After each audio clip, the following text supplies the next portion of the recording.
and footballs and trophies donated to sport clubs in Maricha district. This and more in the NILE News Bulletin.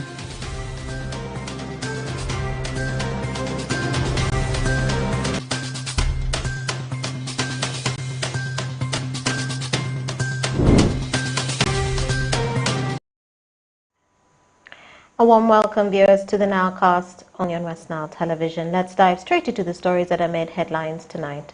174,000 children and their vulnerable communities in Yumbe and Terego district are set to benefit from a signed memorandum of understanding with the Luke Barakari Institution, World Vision and Mahdi West Nile Diocese on the Faith Community Transformation Project under the Faith Development Integration Development Fund aimed at improving the well-being of communities.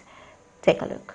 World Vision, together with the Luke Barakari Cultural Institution and the Mahdi West Nile Diocese, signed a memorandum of understanding for the continued partnership in the Faith and Community Transformation Project under the Faith Development Integration Development Fund, aimed at improving the well-being of 174,000 children and their vulnerable communities in Yumbe and Terego district. The signing of the memorandum of understanding, pledging their commitment to strategic partnership, took place at Desert Breeze Hotel in Arua City, which attracted dignitaries representing Mahdi West Nile Diocese, Luke Barakari Cultural Institution, World Vision representatives, and Arua City local government leadership, all of whom pledged their commitment towards improving the well-being of children and their vulnerable communities. Akulo Annette, the Faith Integration Officer, World Vision Uganda, in an interview with the press, stated that this memorandum of understanding will help the stakeholders to implement and design project activities that will help in improving the well-being of children and their vulnerable communities. Today I'm grateful and excited to the Diocese of Mahdi and West Nile and Luke Barakari Cultural Union for the memorandum of understanding that we have signed with them. This MOU will help us together with them to implement, design and agree activities. The MOU was designed together with the two entities, reviewed and approved, and today we have concluded on the signing of the agreement. After this agreement, we shall start on the implementation of project activities that has been agreed upon. This project's goal is to improve the well-being of 174,000 children and their vulnerable communities. Yume, especially Bilibili, Zone 3 and Zone 5. It is also implemented in Terego district through and area programs. The project has 5 components. We have child protection, livelihood, mental health, health, and spiritual nurture for children, staff in the Ugandan refugee response, and World Vision. Moses Mandebo, the Programs Officer for Luke Barakari Cultural Institution, stated that with the cultural institution's 2,000 years experience in how to manage a society, this will help in contributing towards ensuring the safety of women and children in their communities. Just about 50-60 years ago, many of the challenges that we face today, when the cultural institution was in charge of society, they were not existent, including the teenage pregnancies and the child marriages that we are talking about today. The cultural institution has strict ways of how to ensure the protection of children in a society. So this is what we bring into the partnership, that we have an experience of over 2,000 years of how to manage society, how to ensure that children are safe, how to ensure that women are safe. If we can have these interventions support probably the communities in Terego or in Mariokolo or in Yumbe, then we can probably have other resources that can be deployed to other areas. That will be half of our problems solved. Nasa Godfrey, the Diocesan Secretary for the Mahdi West Nile Diocese, stated that this memorandum of understanding poses an opportunity for the Church to support the children and the youth to see they grow in the fear and knowledge of God while supporting their livelihood through skills development. Today we mark a great occasion in which we sign an MOU with World Vision on child well-being, and we are grateful that this is an opportunity for the Church to be able to support the children and the youth to see that they grow in the fear and the knowledge of God. And this relationship is established so that we are able to see our children grow spiritually well, and also be able to support them with livelihood, and also be able to give them some skills for survival. We are grateful also for this relationship because it comes at a time when our youth are idle, they pretend that there is nothing to do, and many times they have been branded to be a menace in the society. But this is an opportunity to groom them up, to build them up, to skill them, and to empower them. And we are going to work in churches.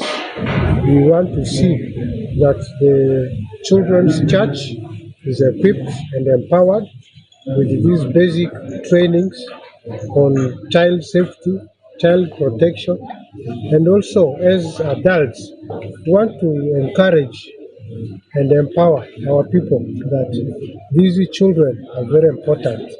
We need to defend them, we need to protect them, we need to guide them. Improve the socio-economic transformation of our people so that they have the money to pay children in schools and support and educate them. And when these children are educated, they become better citizens, they are well protected. Somebody talked about here during Corona season. We all know education is one of the best protection tools. We saw it and witnessed it. Like during Corona period, somebody mentioned over 10,000 pregnant young mothers were left. But before Corona, children were not, girls were not pregnant. So, education goes with safeguarding. It's one of the best protection tools. So that's why we are very happy to Madian Western Diocese to invite us here. Look at our college, you are going to implement this. I would love tech schools. Our children in those schools, they need our help. They are the people we are protecting most. They are the people we are safeguarding most. The Faith and Community Transformation Project under the Faith Development Integration Development Fund is estimated to cost $200,000. This Memorandum of Understanding signed by the participating partners seeks to improve the well-being of 174,000 children, households, and their vulnerable communities of Terego and Yumbe District. Okumuringa Christine, for West Nile Television, Nilecast. And more in our stories, the general public in Laropi Sub-County, Moyo District, are counting losses after a heavy rain caused some of the rivers to burst their banks and run havoc, destroying houses, domestic animals, and crops living in the community members. And the community members are subjected to misery. Let's have a look. The heavy rain, which started at around 4 a.m. on Sunday, lasted for over 5 hours and stopped at around 11 a.m., resulting into floods in two parishes of Balala and Panyanga in Laropi Sub-County, Moyo District, leaving the people in total confusion and misery.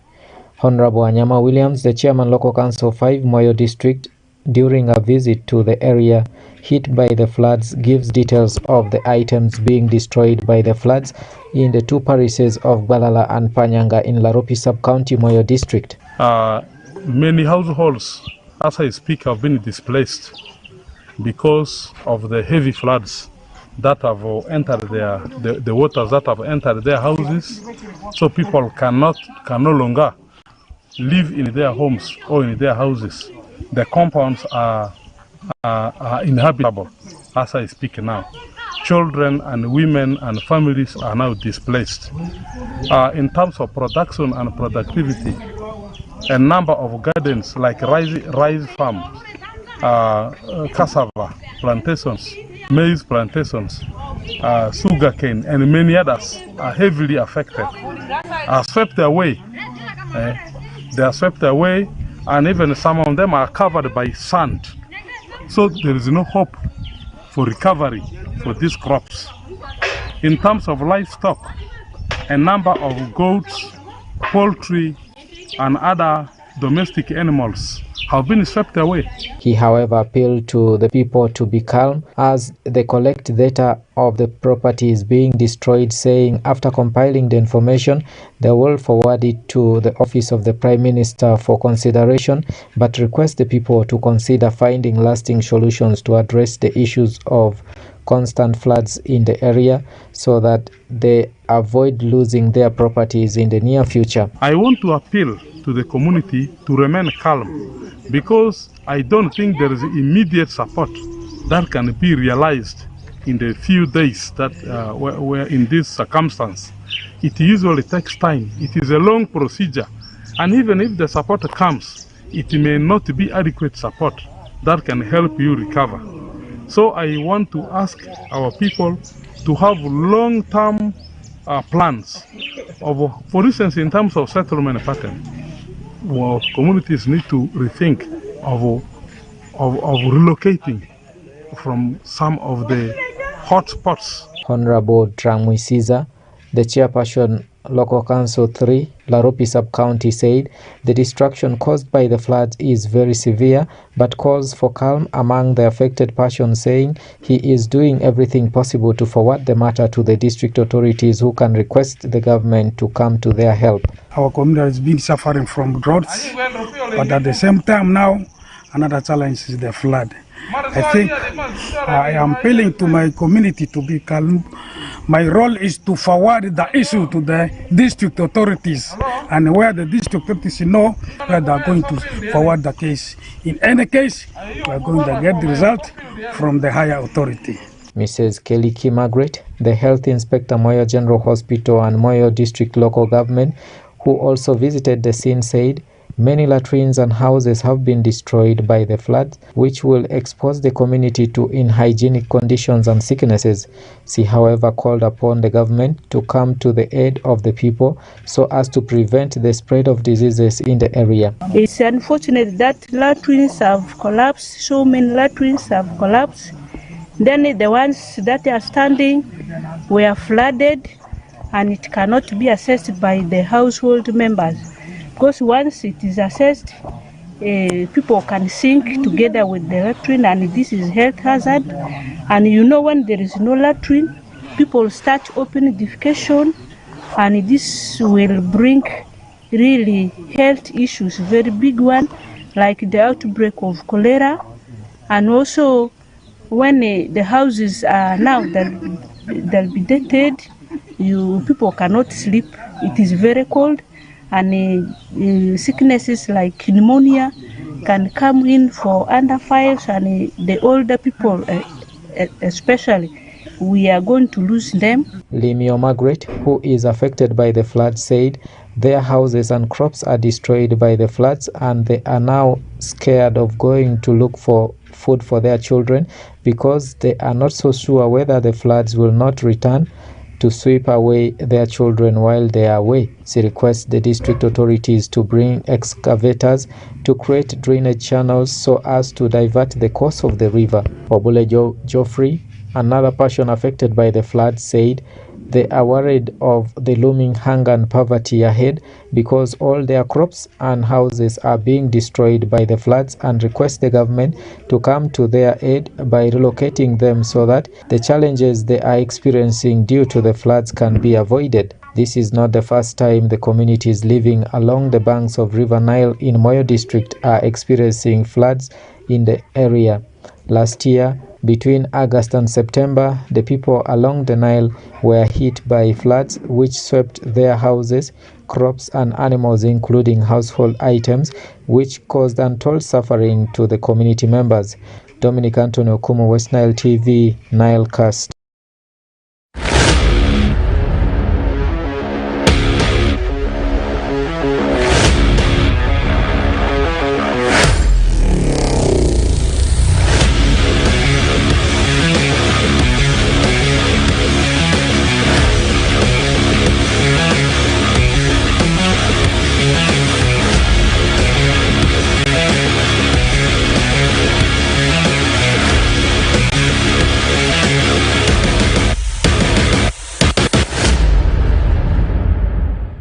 Welcome back from the weekend. My name is Oraku Benson Pastore. This is West Nile Television. The program which is currently going on is called NILEcast, the news program at West Nile Television. Yeah, it is split into two. We have the normal NILEcast news and also sports called NILEcast Sports Program. But I am coming up with the segment of sports. I can confirm to you over the weekend we have so many things that happened in the world of sports, not only at international level. We had things that happened at regional level, national level, continental level, and of course the famous one also in international sports. Before we take a look at anything in national, continental, and also in international sports, let's first take a look at what is happening within the region. Of course, we are starting straight away in Marata district. I can confirm to you so many balls and football trophies we are donated to the football clubs we have in Marata district to see that the talents in Marata district, they are uplifted and they are nurtured.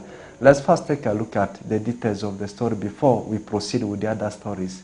Distribution of the footballs and trophies, which started on Thursday 22nd August 2024 with the Awiziri Sub-County, Okokorotan Council, Kijomoro Sub-County, Ofjotown Council and Olovo Sub-County, ended on Friday 23rd August 2024 with the Obiba Sub-County, Agaitan Council and Olufe Sub-County.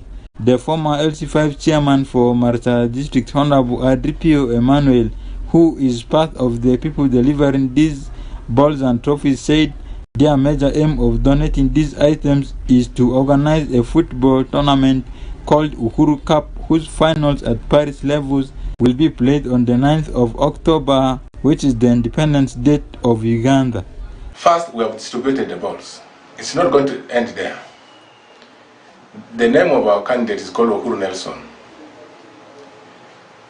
On the 9th of this year, October, we are well aware that we are going to celebrate our Independence Day, which Independence Day in Swahili is called Uhuru.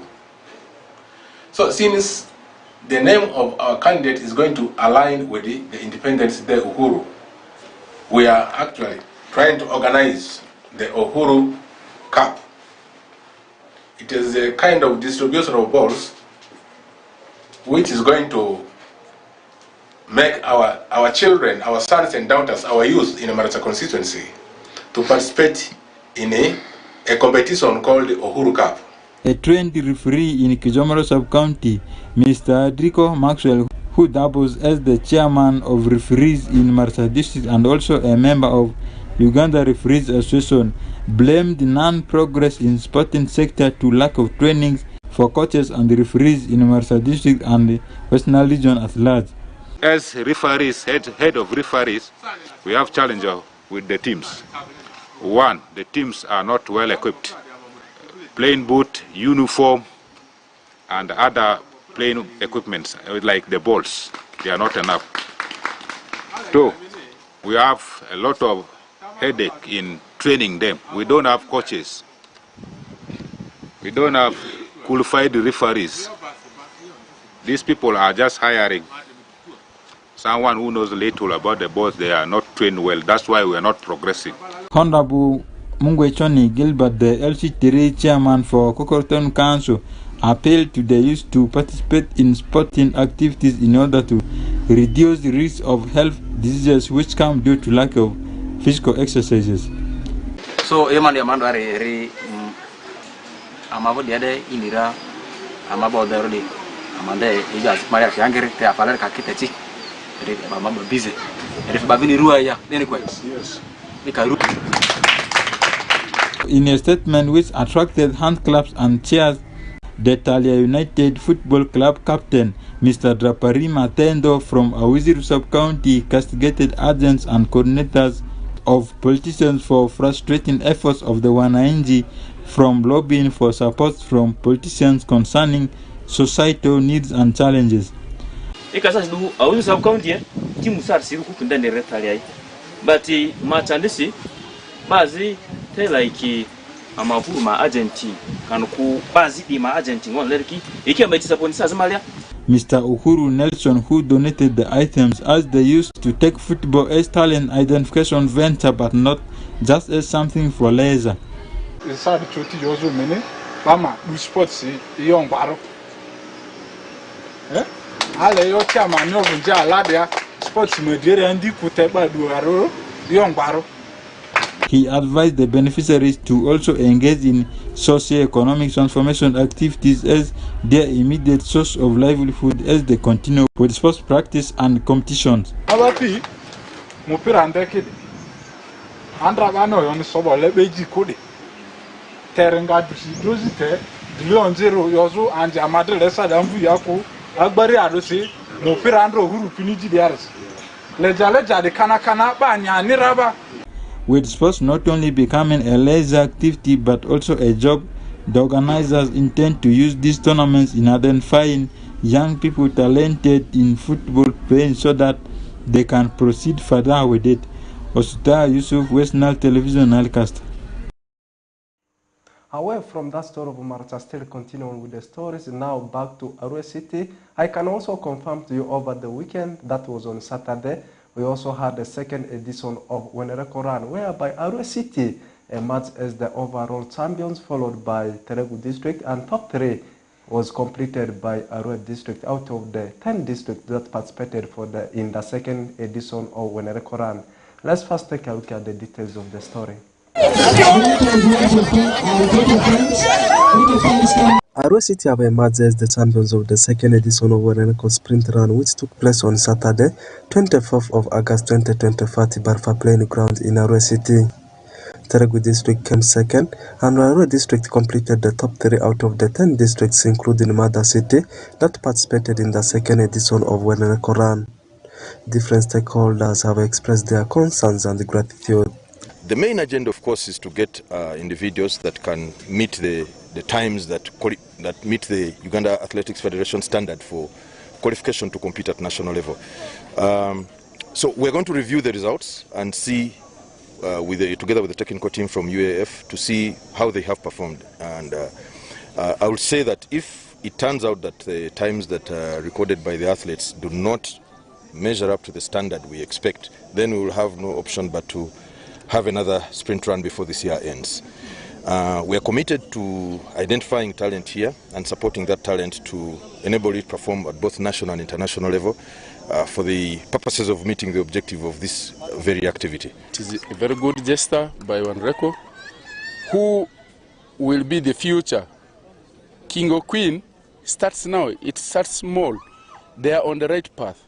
It is a beginning and we need to follow it up. We need to build on the brick they have laid. And like my chairman has said, we are going to put this event on the UF calendar. Together with them, we are going to see how other things can be done, how athletes who have excelled and who we think, when we put in more in them, can excel, how it can be done. I want to thank UF for agreeing that we come here and see what is happening so that we put this event on the calendar and it becomes a national event. Personally, I'm so impressed with the activity because it's a form of talent identification, because it's something as West Nile have been lacking, and not only that they are bringing it to Arua, but they took like general as a West Nile, so it means a lot to us. And in terms of talent identification, we have really great talented athletes here from West Nile. I'm so impressed of that, and if we really have time and we put energy into these athletes, we shall produce more Shidas, we shall produce more Injikurus, we shall get a lot of athletes. You know, these tournaments here, organizing them here is not easy. Like normal days of sprintings, they are not easy. This year I saw 2 were organized, and the first one was the one of Mayank, and secondly it was this of Wenereko, and it is the second edition. I thank them a lot for nurturing our talents. The purpose of the annual Wenereko Sprint Run is to identify and nurture talents among the youths in West Nile region, and with the support from Uganda Athletic Federation, the board is prioritizing in fixing the event in the calendar of Uganda Athletic Federation. Oraku Benson Pastore, Farsi Majid, West Nile Television, Nilcast Sports. let's bring the sword down by what is happening in Europe. I can confirm to you all the top European leagues, they have returned, and let's take a look at how things transpired over the weekend in some of the games played. And let's start with the French League One. Games bounced back. On Friday, we had one game on the card. It was Paris Saint-Germain, the defending champions, that ran riot over Montpellier, demolishing them by 6-0. And then on Saturday, Lyon lost to Monaco by 2-0. It was Lille that beat Angers by 2-0. Meanwhile, yesterday, we had games that were also played, and we saw Saint-Etienne losing into the hands of Dax Levier by 2-0. And yesterday, Lens were 2-0 winners over Brest, as Nantes did beat Auxerre by 2-0. Nice played 1-1 tie with the team of Toulouse, and Strasbourg were 3-1 winners over Rennes, and Marseille played 2-2 with the team of Reims. And then in German Bundesliga, it was opened on Friday with Borussia Mönchengladbach being beaten by the team of Bayer Leverkusen by 3-2. And then on Saturday, Augsburg played a 2-2 tie with the team of Werder Bremen. Stuttgart lost into the hands of Freiburg by 3-1. Hoffenheim had a 3-2 win over the team of Holstein Kiel, one of the newly promoted sides there.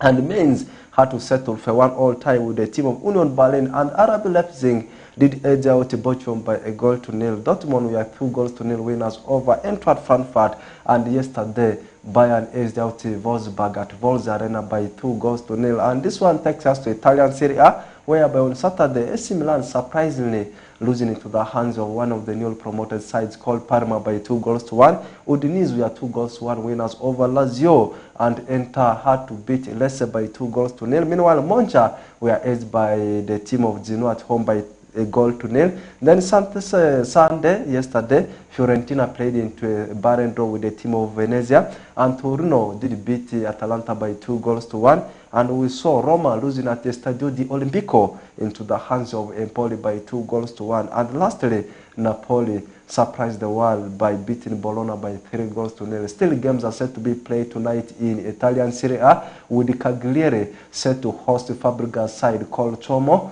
Meanwhile, for Juventus, they'll be locking horns with Hellas Verona. And also in Spanish Primera Division, on Friday, Celta Vigo were 2-1 winners over Valencia. Sevilla lost into the hands of Villarreal by 2-1. And on Saturday, Osasuna edged out Real Mallorca by 1-0.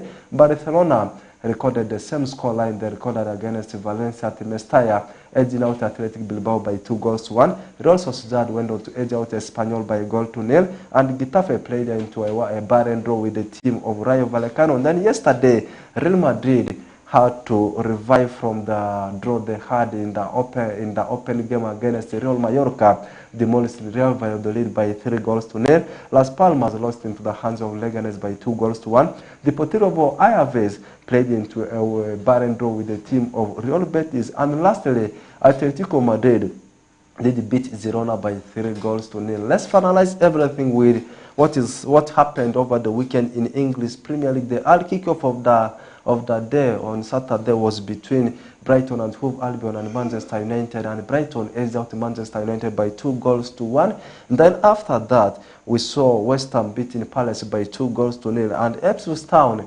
was actually thrust aside by Manchester City 4-1. Arsenal had a 2-0 win over the team of Brentford, and Fulham edged out Leicester City by 2-1. Spurs ran riot over Everton, beating them by 4-0. Then yesterday, games were played. Newcastle settled for 1-1 draw with the team of Bournemouth. Chelsea registered the biggest win over the weekend, demolishing aside Wolves by 6-2.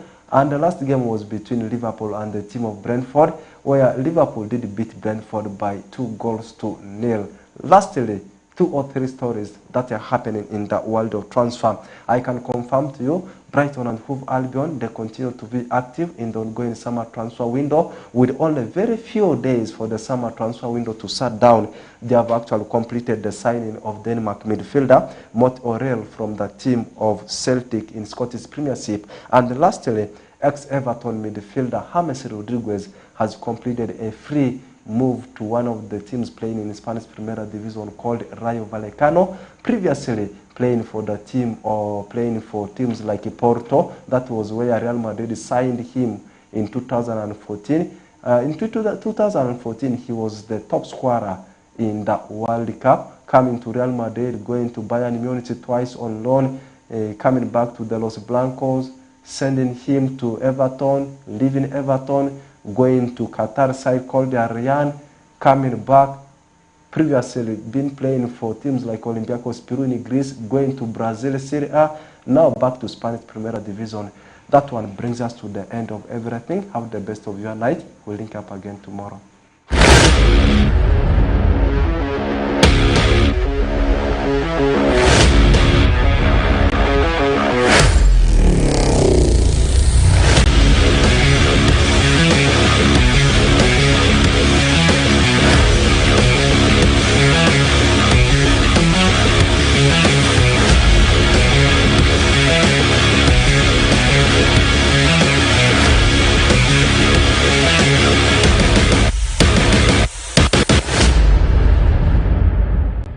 Thank you, Rocco Benson Pastore, for that sports news and that sports highlight. Viewers, that marks the end of the Nowcast on West Nile Television.